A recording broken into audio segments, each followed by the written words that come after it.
Welcome to the next installment of our Aussie Author Month romance vodcasts. For the next little while, we're going to talk about the different genres of, well, I suppose the different subgenres of romance and the amazing Aussie authors who write within those subgenres.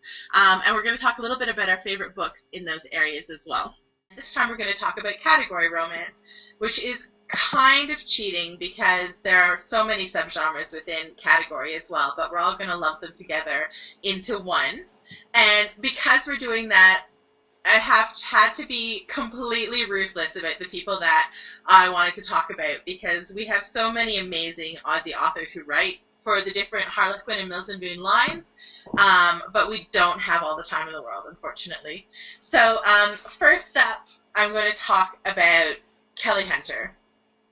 I don't think that there's a category category reader in the world who does not worship and adore this woman, because she writes some of the most amazing category romances. Actually, scratch that. She writes some of the most amazing romances you'll read, and she does it in really short word counts, which takes so much skill.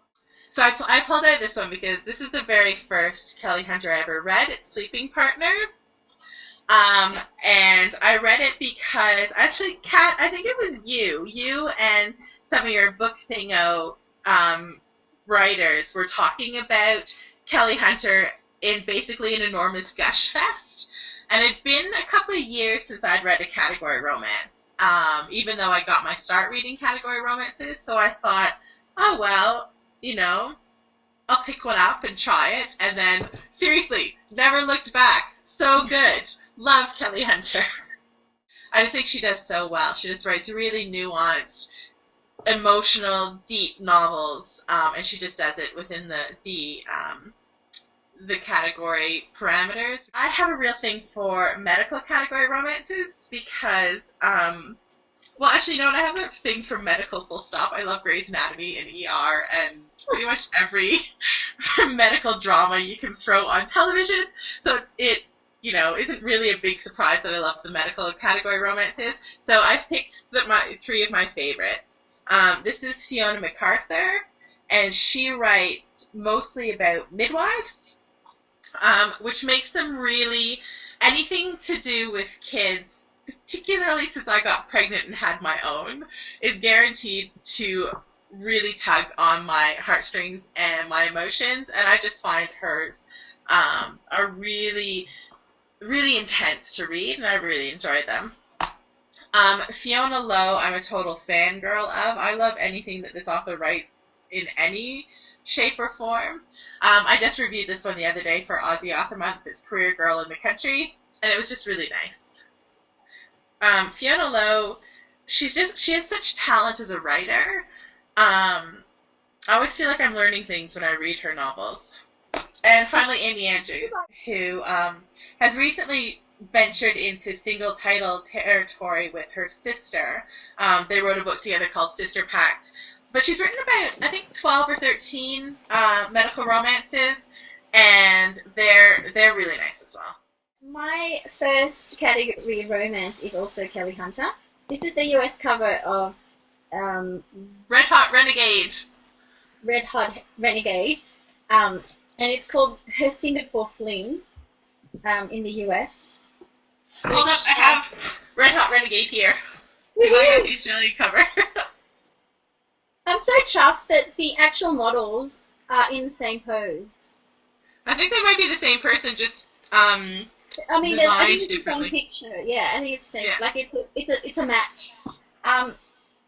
So I looked this up because when we were at ARC 2011, her Rita nomination came through during the convention, and they announced it. And so I thought I better read her because I hadn't read her books previously. So the first book I read was the one about this hero's brother, because Red Hot Renegade was no longer in print in Australia, so I had to hunt down a copy. But I really loved the first book that I read, and so I got this one. And this one to me is a bit of a keeper. It's got some really fun scenes. It's got some really cheeky scenes. I used an excerpt from the book for raunchy romance story time in the library. The part where where the hero Jacob realizes that his ex-wife, who was staying over at his place, it's a very long story, that she had been, let's say, satisfying herself on her own on his bed.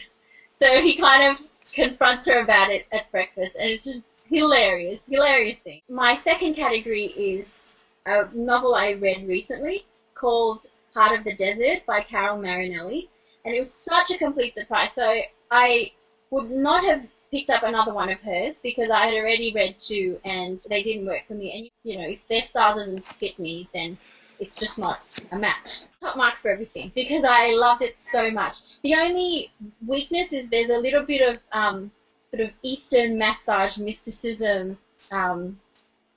when the hero and heroine finally do get together, which I found a little bit odd. But anyway, aside from that, the whole thing is just excellent. Then I've got some books that I am going to be reading soon. There's one by Leah Ashton called Secrets and Speed Dating, and I think it's a debut novel, and it's published by Harlequin. So when I get my hands on that, I'm going to be reading it. It sounded like a rom-com, but it's published under Harlequin Romance, and the author told me that it's not actually a rom-com, so oops. I know that you've read Sarah Mayberry before. Oh, yeah. I haven't actually read her yet, but I won a whole series of her books in the ARA 2011 charity auction, and I just love her on Twitter. So, so I really want to read her books to see if she's as amusing in her books as she is on Twitter. So that's something that's coming up. What is with that cover?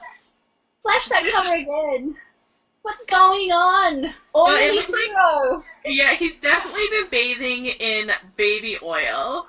Yeah. And she's wearing his shirt. So maybe that's why she escaped the baby oil bath. Maybe he's wearing his shirt because he doesn't want to get baby oil on it. Maybe. The little tagline says, he's one very delectable dish. So maybe I should start this one and then I'll do a review and let you know. I think that covers our category conversation for the moment. Next up, I think we'll talk contemporaries.